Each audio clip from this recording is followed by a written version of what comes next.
Hello friends, வணக்கம். Welcome to just chillies.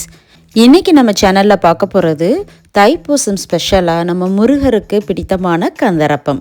இந்த கந்தரப்பம் பார்த்திங்கன்னா பஞ்சு போல் அவ்வளோ ஒரு சாஃப்டாக டேஸ்டியாக இருக்குங்க. இந்த சூப்பரான கந்தரப்பம் வாங்க இப்போ எப்படி செய்கிறதுன்னு பார்க்கலாம். வீடியோக்குள்ளே போகிறதுக்கு முன்னாடி நம்ம சேனலை இது வரைக்கும் சப்ஸ்கிரைப் பண்ணலன்னா ஜஸ்ட் சில்லிஸ் யூடியூப் சேனலை மறக்காமல் சப்ஸ்கிரைப் பண்ணிக்கோங்க. இப்போ இந்த கந்தரப்பம் பண்ணுறதுக்கு ஒரு பவுல் எடுத்துக்கோங்க. அதில் பச்சரிசி 1 கப், உளுந்து 1/4 கப், கடலைப்பருப்பு 2 டேபிள் ஸ்பூன், பாசிப்பருப்பு 2 டேபிள் ஸ்பூன் இதெல்லாம் சேர்த்துட்டு இதில் தண்ணி ஊற்றி ஒரு 3 தடவை நல்லா இதை கழுவிடலாம்.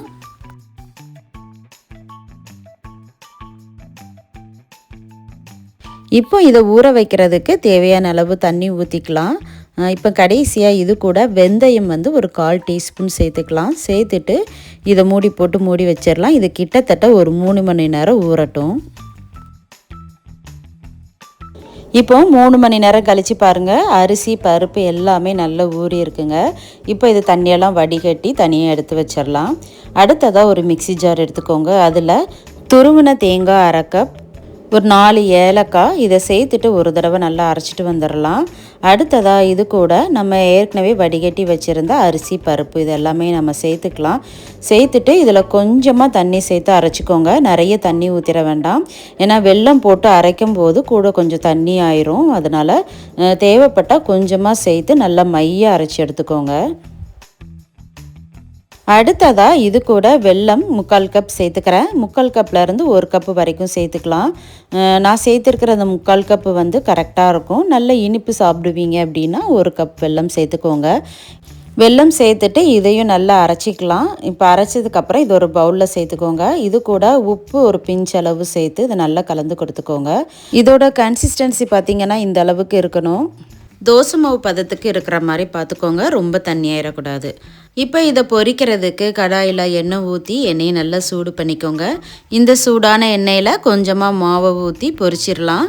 இது ஒரு பக்கம் வெந்ததுக்கப்புறம் இன்னொரு பக்கமும் திருப்பி போட்டு 2 பக்கமுமே நல்லா ஃப்ரை பண்ணி எடுத்துக்கோங்க. ஊற்றினோடனே பாருங்கள் எப்படி நல்லா புஷ்ஷுன்ட்டுன்னு வருதுன்னு. நம்ம சோடாப்பு எதுவுமே சேர்க்காமே இந்த அளவுக்கு நல்ல ஃப்ளஃபியாக வருது. ஒருவேளை உங்களுக்கு இந்த மாதிரி வரலைன்னா மாவு கூட கொஞ்சமாக சோடாப்பு சேர்த்து கலந்துக்கோங்க. ஒரு பக்கம் வெந்ததுக்கப்புறம் இன்னொரு பக்கமும் இந்த மாதிரி திருப்பி போட்டு 2 பக்கமே பொரித்து எடுத்துக்கோங்க. அவ்வளோதாங்க. இதே மாதிரி மீதி இருக்கிற மாவுலேயும் கந்தரப்பம் பொரித்து எடுத்துக்கலாம்.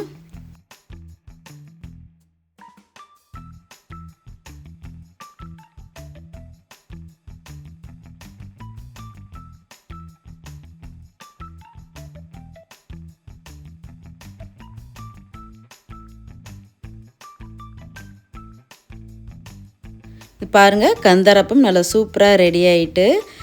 தைப்பூசம் ஸ்பெஷல் கந்தரப்பம் நல்ல சாஃப்டாக டேஸ்டியாக இருக்கும். கண்டிப்பாக நீங்களும் இந்த மாதிரி ட்ரை பண்ணி பாருங்கள். செஞ்சு பார்த்துட்டு எப்படி இருக்குன்னு மறக்காமல் கமெண்ட்டில் சொல்லுங்கள். வீடியோ பிடிச்சிருந்தா லைக் பண்ணுங்கள், உங்கள் ஃப்ரெண்ட்ஸ் அண்ட் ஃபேமிலிக்கு ஷேர் பண்ணுங்கள். ஜஸ்ட் சில்லிஸ் யூடியூப் சேனலை மறக்காமல் சப்ஸ்கிரைப் பண்ணிக்கோங்க. பக்கத்தில் இருக்கிற பெல் ஐக்கனை ப்ரெஸ் பண்ணுங்கள். ஆல்ங்கிற ஆப்ஷனை கிளிக் பண்ணிங்கன்னா நான் போடுற வீடியோ உடனே நோட்டிஃபிகேஷனாக வந்துடும். Thanks for watching.